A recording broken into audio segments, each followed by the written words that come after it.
Thank you, Denise. Always fabulous. What a wonderful song to be reminded of. My topic is There is Only One Life. So let's begin this way. Repeat after me. There is only one life. That life is God's life. That life is perfect. That life is my life now. It's a very, very, very famous prayer in Science of Mind Circle. So it's a healing prayer. That very, very short prayer reminds you of all the things you need to know. But I want to start with showing you a video. Those of you who are Facebook friends have already seen this video, but it's good enough to see again. So, Mary, are you ready? All right. You know what a hurricane looks like? A seashell. You know what a seashell looks like? Your ear.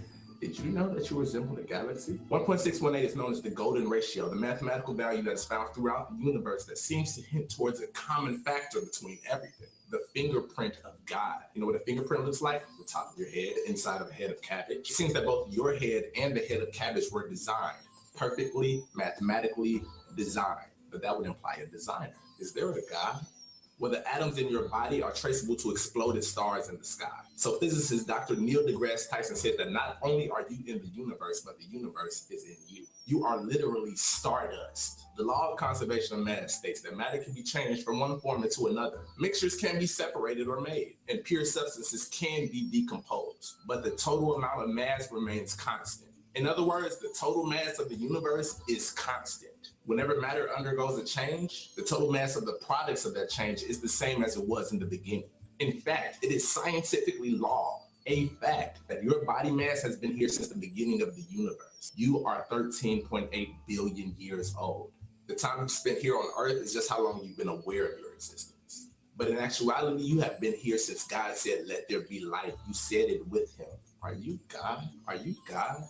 Speaking of God, did you know that there are about 20 numbers that dictate the state of this universe? The mass of an electron, the strength of gravity, electromagnetic force, numbers that create our universe. World-renowned physicist Dr. Brian Greene says that these numbers have been measured with incredible precision, but no one has an explanation as to why they have the particular values that they do. He says that if any one of these numbers were altered in even the slightest way, our entire universe would cease to exist. Our universe has been designed perfectly, mathematically designed, but that would imply a designer. Is there a God? You ever felt like you were being watched, stared at? Then you turn around and see, yep, that weird guy 6 tables away was indeed staring at you. How did you know that? Could this be proof that there is some other medium by which information can be received other than the five senses? Do you see dead people? Probably not, but you do feel eyes. You do think about that person that you haven't talked to in months, and then suddenly they call your phone. You do dream about things before they happen. You do speak about people and then they just pop up. You have created things out of sound. Speaking of which, did you know that if you take a plate of salt and place certain sound frequencies at it, that the vibrations will cause the salt to form into perfect geometric shapes? These are pictures of sand created by simply exposing them to strong sound vibrations. Words can literally manipulate the matter around you. This is a picture of jars of rice after 27 days of speaking to them. The jar on the right, people only said, "I love you" to it. The jar on the left, people only said, "I hate you" to it. And thus, the "I hate you" jar molded astoundingly quicker. These are pictures of ice crystals. The bottom row was spoken to positively as they froze. The top row was spoken to negatively as they froze. These are the results. You can speak your world into existence. There is power in your words. John 1:1 from the King James Version of the Bible says, "In the beginning was the Word, and the Word was with God, and the Word was God." String theory postulates that the entire universe, including me, you, and this screen that you're looking at me on, is composed of microscopic vibrating strings of pure energy. Sound. Words spoken in a language that we don't fully understand. Living words. You are the living word. Are you God? If so, nice to meet you. I love you.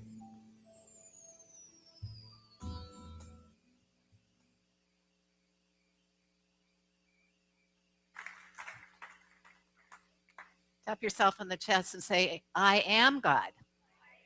I love myself. I am lovable. And that's the truth. So it is. Um, that video came to me through David Alexander, who, as you know, is the council, the chair of the Leadership Council of Centers for Spiritual Living. And since we're all doing the same topic, or at least 130 centers are doing the same topic. He said, this is a great way to start my message for Sunday. I thought, thank you, David. I'll do the same thing. So it is about God being everywhere. And one of the things about from the video, when I got in my car this morning, it didn't go, and it did nothing happened except that my screen lighted up and said needs a key. Needs a key to engage. And I thought, if that isn't a metaphysical statement, I don't know what is. If I don't engage the key, if I don't have I have a keyless entry. So as long as the key is on me or in my purse or close to me, it starts. But if it's nowhere close to me, it says needs a key to engage. And we need a key to engage. And the key we need to engage is very simple. There's only one life. It's God's life. It's perfect. It is my life now. That's our key. That's our key. So Christian Sorensen is the minister who put the topics together for this topic. And I'd just like to acknowledge the quote. His first quote from Ernest is from one of his compilations. It's very long, so I'm just going to tell you what it is. And Dr. Ken actually quoted this in the video. So those of you who've been watching the video or saw the video to introduce the whole idea of January, said, if you have 250 different plots of ground, every single plot, and they're all planted by different farmers or different gardeners, each acre is planted differently. Someone could say you have 250 different plots of ground. And Holmes said, no, you have 250 individualizations of the one creative process. In other words, it's the same soil. It's the same sunshine. It's the same, whatever way it's been looked after, all of those acres were right together and they all had the same thing, but it looks different because the seed was different. The seed was different. And sometimes we think we're planting seeds, and this was Christian's main point. Sometimes we think we're planting seeds, but we're really burying the idea. And there's a big difference between being buried and being planted. And the big difference is what you're burying is either dead or alive, right? Seeds are living, they're vital. Your ideas are living and vital if you energize them. If you believe that they are, they are. So you can be saying 100 times a day, every day of your life, I'm rich and prosperous with that lack of conviction. And those seeds don't have any vitality in them. They can't possibly take life. But you say that you feel the energy of spirit in you and say the very same words, I'm rich, I prosper at everything I do. Now we have some vitality. Now instead of being planted, we are actually planting a seed that has an ability to work. Okay. Now, is my video on? My PowerPoint on? Is it ready? Okay, thank you. So thank you, Mary. So it said, first of all, is there a God? And then this is human error. It's like the computer. It's not like how am I programming it? So would you please put the next slide on and the next one. So he says, we see all people, all beings, and all life as an expression of God. Next slide, please. So God expresses in and through all that is or ever will be. God expresses through all that is or ever will be. So you can think of the things that please you and go, wow, God's right there. Isn't that great? Or divine mind's right there. However you want to say it, or the presence is right there.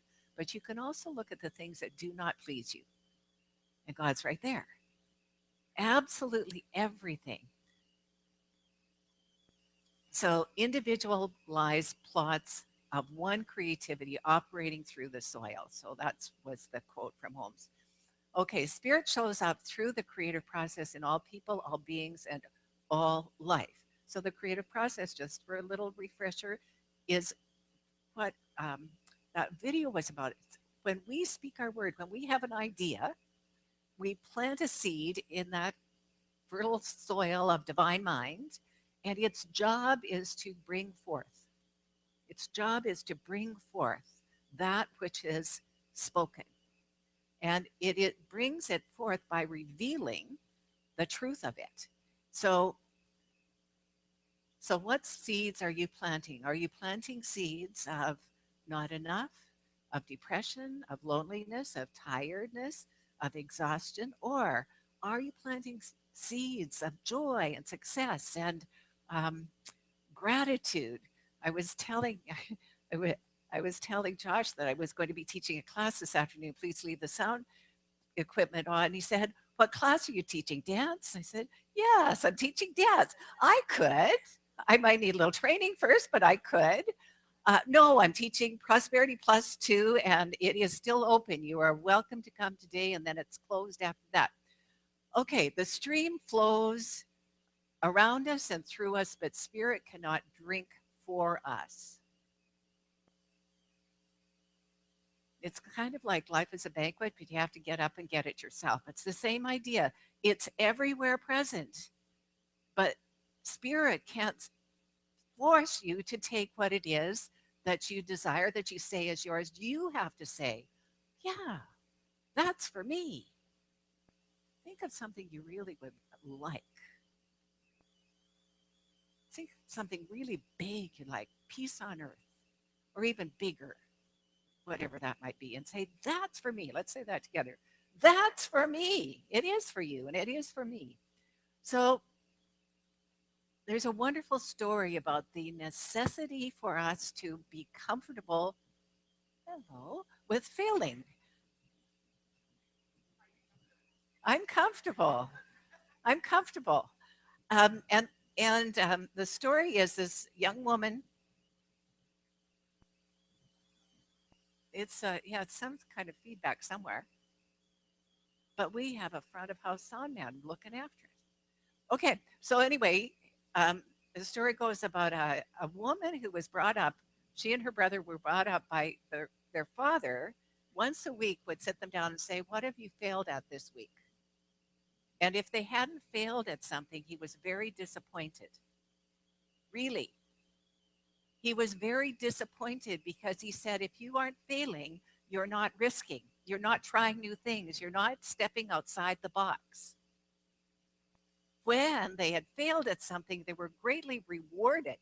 Now imagine that's so opposite the way I was brought up. I was brought up to draw in between, keep in between the lines when I'm coloring and get the right answer because there was one, which meant that new physics was just hell for me. There was no right answer. But anyway, back to the woman I'm talking about.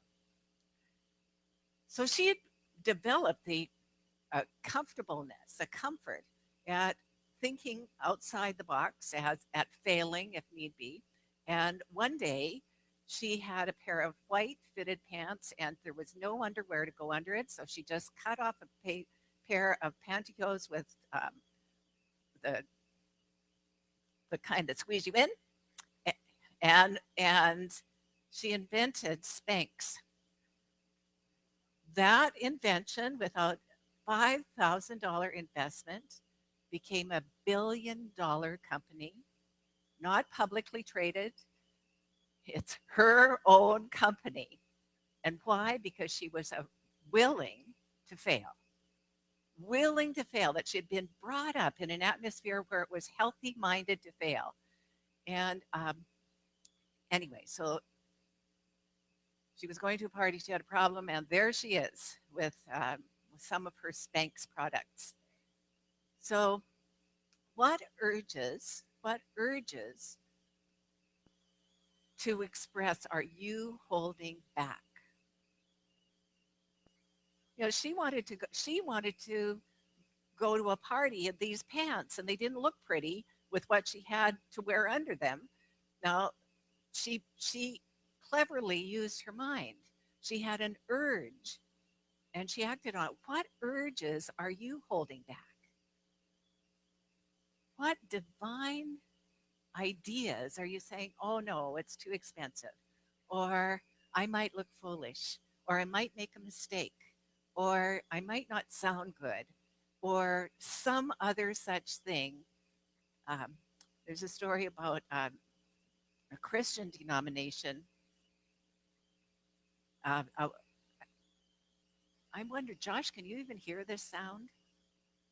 Can you hear it? Okay. It's annoying. God is everywhere present, including in that static, right? God's right there. So I'm loving it. I'm sending love to it. I'm sending silence to it. So there's a story about a woman who's the church was needed a little bit of extra money, and so the minister said, whoever gives the most the donation time, I'll let them choose the hymns next week. So the usher collected the offering, and one woman had given $1,000, and she said, "Do you want to? What do you want? What hymns do you want?" She said, "I want him and him and him." Okay, this quote is from the Voice Celestial, which is a long narrative poem that is similar to the Bhagavad Gita that Ernest Holmes and his brother Fenwick wrote. And it says, "A mystery is a mystery alone to him to whom it is a mystery. Love is unreal to him who sleeps, and love cannot be known by him who does not love." Back to an idea that how important love is. So there is only one life. That life is God's life, or this presence. And it is either flowing through us as presence, or it is responding to us as law. It's either making things out of our consciousness, or it is impregnating that consciousness with new ideas, with great ideas. And I hope I get this. So this is a picture of Malala. Some little birdie talked to me in my head during the meditation, said, "You should get her name so you, Malala." It's pretty important. She won a Nobel Prize, the youngest person ever to win a Nobel Peace Prize. And her last name is Yousafzai. Yousafzai. Anyway, when she was 11 years old, she was in school, and she and the Taliban were talking about, she's this Pakistani girl, that they were going to close the schools to girls. Women and girls weren't going to be allowed to be educated. And at 11 years old, that was horrifying to her. And so she started writing a blog at 11 that she sent secretly, and she did it under a pseudonym, and sent it to the BBC, the British Broadcasting Company in England, and they broadcast this blog. They spoke it. And of course, it was condemning the Taliban. So she was on their most wanted list. And when she was 17 years old, she was coming home from school with some school friends. I was on a bus, and an armed Taliban person came onto the bus and asked for her by name. No one would identify her, but he could tell who she was, and he shot her in the head and two other places, and shot two of her friends. The bullet in her head did not go into her brain. It went past her brain. It did injure her, but it didn't cause her any mental illness. It did mental deficiency, not illness, deficiency. There was no harm done there, but she was harmed, and she was taken to England, where she was in hospital there. And she said, "Weakness, fear, and hopelessness died. strength, fervor, and courage were born. She said, they can kill my body, but they cannot kill the idea that education is important to all people and to women especially. They cannot take away that idea. They cannot stop us. Instead of being more afraid, there was no fear left in her. She was awarded the Nobel Peace Prize when she was 17 years old for youth, the prize for peace that a young person has given the world. Now, folks, are you ever holding back your divine ideas? Are you ever sitting on it because someone else might not agree with you?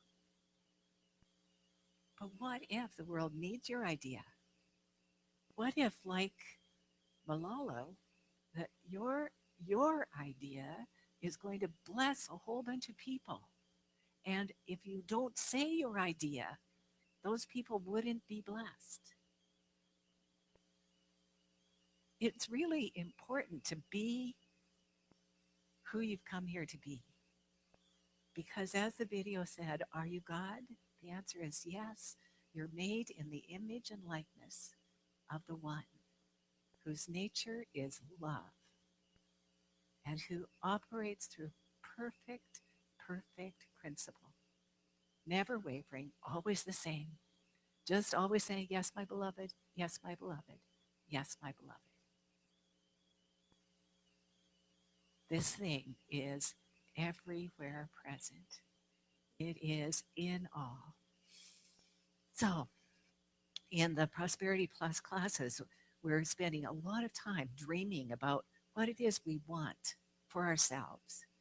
What are the things we want for our health? What are the things that we want for our creativity? What are the things that we want for our creative expression? What are the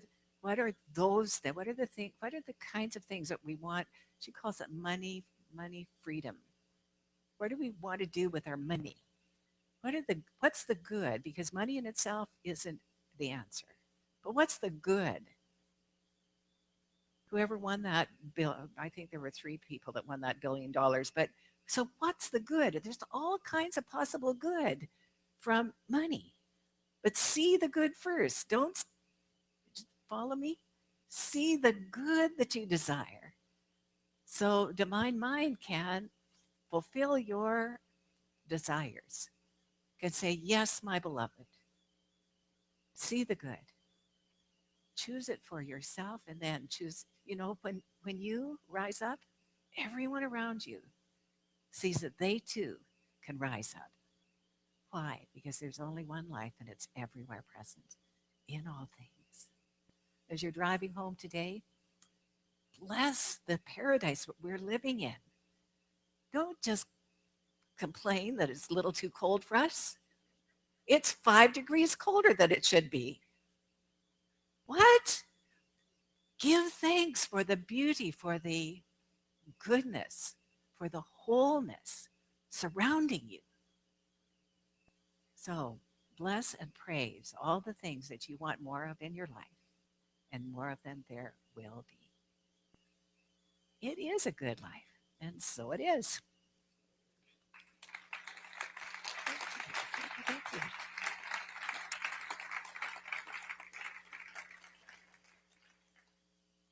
Okay, and so I invite you in the prayer time. Diane's going to get us ready for it. But when you're going into that prayer, if you can please let yourself expand to what's possible for you, and we'll take that into prayer.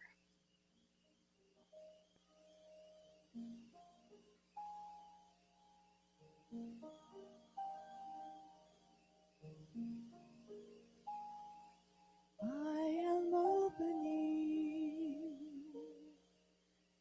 to your love.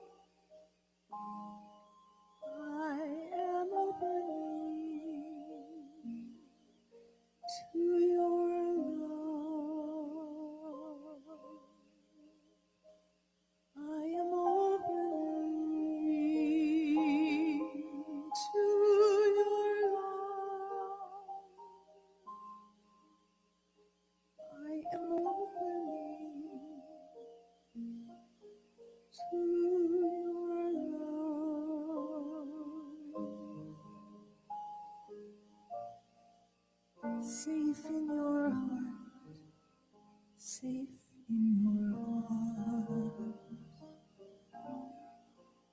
safe in your heart, safe in your arms.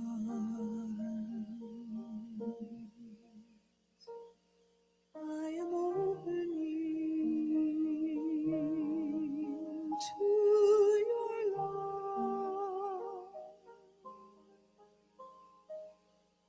I am opening to your love.